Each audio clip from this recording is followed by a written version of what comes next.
In this video, I'm about to show you how to get Riverside.fm. First, visit the official Riverside.fm website on your web browser. Riverside.fm is a platform designed for recording high-quality audio and video content. It offers a free plan at $0, the standard plan at $15, the pro plan at $24, and the business plan by contacting. Next, click the Start for Free button in the top right corner.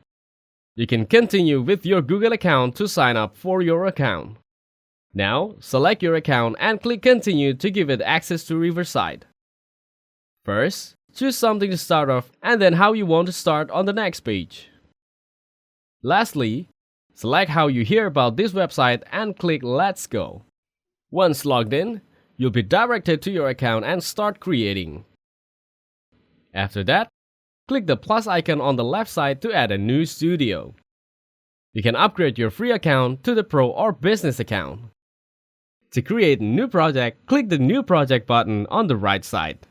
Following that, enter the title and select the option you want to start.